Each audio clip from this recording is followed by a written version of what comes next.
నమస్తే. నేను మీ రావుల భాస్కర్ రావు, ఆదర్శ రైతును, తర్వాత సామాజికవాదిని. ఇప్పుడు ప్రస్తుతం పొలం లోపల ఈరోజు మన టాపిక్ నత్రజనిని ఏ విధంగా వాడుకోవాలి, ఒకవేళ సరైన సమయంలో సరైన విధానం కనుక నత్రజని వాడకపోతే వరి పొలంలో వచ్చే నష్టాలను మనం ఒకసారి చూసినట్టయితే, ఒక ఎకరం పొలం లోపల సుమారు 100 కిలోల యూరియాను 4 దఫాలుగా వేసుకోవాల్సి ఉంటుంది. ఆ 4 దశల్లో 25 కేజీలు నాటు పెట్టేటప్పుడు, 25 కేజీలు నాటేసినాక 20 రోజులకు, ఆ తర్వాత 40 రోజులకు, 4 నెలల పంట అయితే 60 రోజులు దాటిన తర్వాత ఇక ఏ రకమైనటువంటి యూరియా అనేది అవసరం ఉండదు.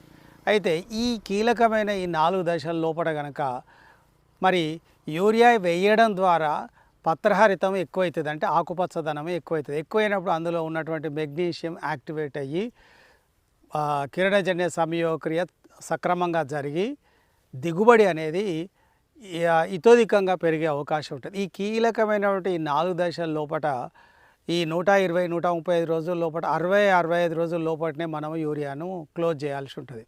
ఎందుకు అంటే వెన్ను బయటకు వచ్చిన తర్వాత ఇక నత్రజని యొక్క అవసరం అనేది పంటకు ఉండదు.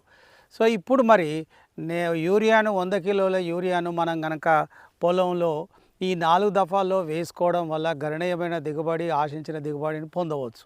ఒకవేళ వేయకపోతే మెగ్నీషియంను వరి పొలంలో ఆకుల్లో ఉన్నటువంటి మెగ్నీషియం యాక్టివేట్ కాక తర్వాత పత్రహరితం పేలవగా ఉండడం వల్ల దిగుబడి అనేది తగ్గిపోతుంది అనమాట. అంటే కిరణజన్య బాగా జరగాలి అంటే ఆకుల్లో పత్రహరితం అనేది పచ్చదనం ఎక్కువ, ఆ పచ్చదనం యూరియా వల్లనే వస్తుంది, ఇంకా వేరే ఏ రకంగా రాదు.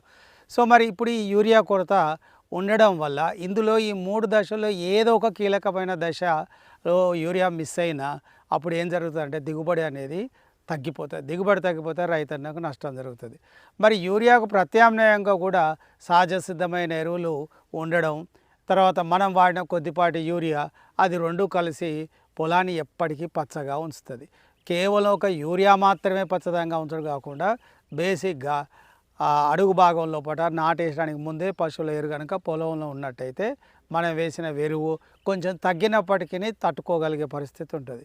సో మరి ఈ విధంగా యూరియా లేకపోతే కొరత వల్ల ఏం జరుగుతుంది అంటే, కొరతలో ఉంటాయి ఈ 4 దశలు ఏ ఒక్క దశలో 4 దశలు కీలకమైనవి. సో మరి రైతన్నలు కొంతమంది చిరుపొట్ట దశ దాటినాక కూడా మరి యూరియా ఇస్తూ ఉంటారు. అట్లా వేయడం వల్ల నష్టమే ఎక్కువ ఉంటుంది. ఒకవేళ అట్లాంటి పరిస్థితి ఏదైనా ఉంటే యూరియా దొరికినప్పుడు మనకి ఇప్పుడు మార్కెట్లో నానో యూరియా చాలా అందుబాటులో ఉన్నది, 150 రూపాయలే కేవలం. దాన్ని కనుక మనం స్ప్రే చేసుకున్నట్టయితే మంచి దిగుబడి, మంచి లాభాలను పొందవచ్చు. సో ఇప్పుడు నేలలో యూరియా ఎక్కువైతే కూడా నేల లోపల వాటర్ హోల్డింగ్ కెపాసిటీ, అంటే నీటిని నిలుపుకునేటువంటి శక్తి కోల్పోతుంది. నేల నిస్సారమయ్యే అవకాశం. కాబట్టి తగిన మోతాదులో 4 ఈ 100 కిలోల లోపల కూడా కొంతమంది 200 కిలోల వేసేటోళ్ళు కూడా ఉన్నారు. దానివల్ల వచ్చే పంట మీద తీవ్రమైన ప్రభావం చూపుతుంది. తర్వాత చవిటి నేలగా మారకుండా ఉండాలంటే ఒక పద్ధతి ప్రకారంగా ప్రణాళికాబద్ధంగా ఒక ఎకరంలో 100 కిలోలు మాత్రమే వాడి మంచి ఆశించిన దిగుబడిని పొందవచ్చు. ఒకవేళ ఈ యూరియా కొరత కనుక ఉన్నట్టయితే మాత్రం దిగుబడి తగ్గిపోతుంది. కిరణజన్య సంక్రియ జరగదు, అది జరగకపోతే మనకు దిగుబడి కూడా రాదు. కాబట్టి ప్రణాళికాబద్ధంగా వ్యవసాయాన్ని చేయడం, ఎరువులను వాడటం అనేది చాలా అవసరం. Thank you.